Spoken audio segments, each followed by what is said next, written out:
स्टॉपवर गेला असेल ना? ऑफिसला पोहोचला पण असेल. उगाच मस्ती केली मी चिडवलं त्याला. माझ्यामुळे मिसअंडरस्टँडिंग झालं असं. त्यामुळे काही झालेलं नाहीये. बाबांनी पैसे परत केले म्हणून जरा तो त्यामुळे रिअली अयो कसं काय? ते कसं काय ते मी तुला नंतर सांगते. आता आपण जाऊयात, त्याला समजवायला लागेल ना. पण वेणू अरे मी काय बोलू त्याच्याशी, मला काही कळत नाहीये. तू ते गाणं बोल ना, ते रोटे रोटे पिया मनाऊ कैसे. तू पाहतेस का? तर मी तुझ्या प्रेमात फिल्मी झालाय. चला तर लवकर. अरे चल. अरे लागा. अरे सुन ना, 15 वेळा लिहिलंस त्यातलं फक्त 4 वेळा बरोबर लिहिलंस. काय झालं ना तुझे? चल. बहन बनाना बहने बनाना तसं नाही, जे सांगितलं ते लिहायचं व्यवस्थित. हा आता उद्या मला पूर्ण लिहून आणून दाखवायचं. ते सगळं कापून टाक. हा चला वेळेवर या उद्या. काय हसतो?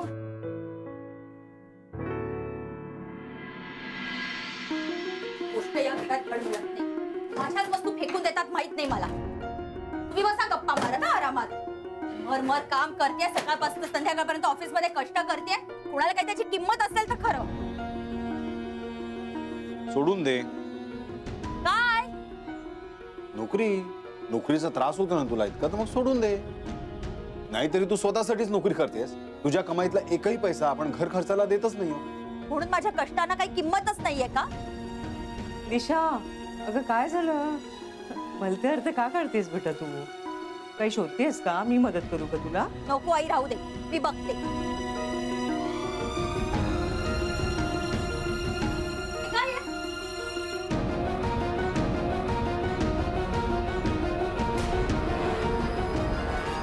अगं ते पैसे आहेत. पैसे ते मलाही दिसतंय आई. नाही म्हणजे ते जरा कोणाला द्यायचे ते बाजूला ठेव. द्यायचेत म्हणजे कोणाला द्यायचेत? मलाच द्यायचेत ना. बाबांनी सांगितलंय ना माझे सगळे पैसे परत करणार आहेत. त्यासाठीच आहेत ना, का आणखी कोणासाठी? निशा ते पैसे आईला दे. का परत देऊ आईना पैसे? तुझ्या बाबाने तर मोठमोठ्या बाता मारल्या होत्या ना, तुझी पै ना पै परत करतो म्हणून. मग का आता पैसे लपवून ठेवले माझ्यापासून? अगं नाही लपवून वगैरे काही नाही ठेवले. ते शिवला द्यायचे म्हणून ठेवले. तर शिवला कशासाठी?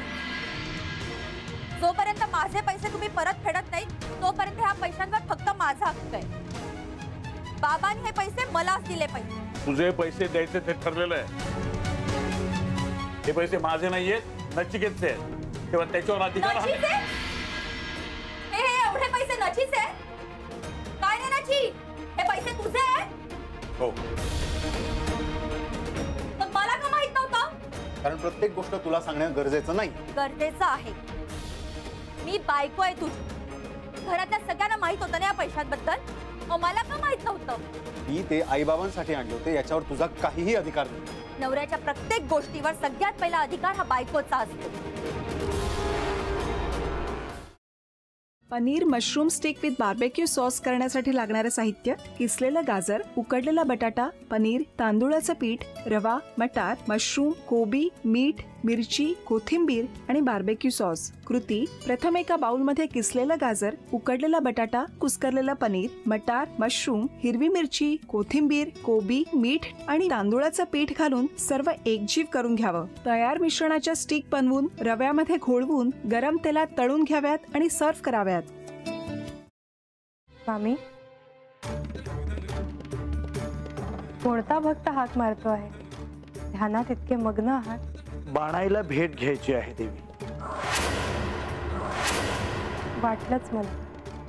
ही अस्वस्थ असणं स्वाभाविकच आहे. तिच्या दृष्टीने हे सारंच गोंधळून टाकणार आहे. अशा वेळी तिला तुम्हाला किंवा मला भेटावं असं वाटणं हे स्वाभाविक आहे. नमस्ते अंकल जी. वो हमें आपसे कशा करता आलेस तू इथे? विकीची चाळी करायला? काय समजतो काय स्वतःला तू? अरे आजारपणात माझा जीव वाचला म्हणून घरातल्या पोरीबाळींवर. अरे कुठून येता तुम्ही? नाही ते उद्योग धंदे करता इथं. खपवून घेणार नाही मी सांगतो तुला. मी फार वाईट माणूस आहे, लक्षात ठेव. पोलिसात देणार होतो तुला. केवळ विकी आडवाला म्हणून लक्षात ठेवलं. ते इथून दिंड काढणार होतो तुझी मी. मामा, आता आपण काहीच करू शकत नाही.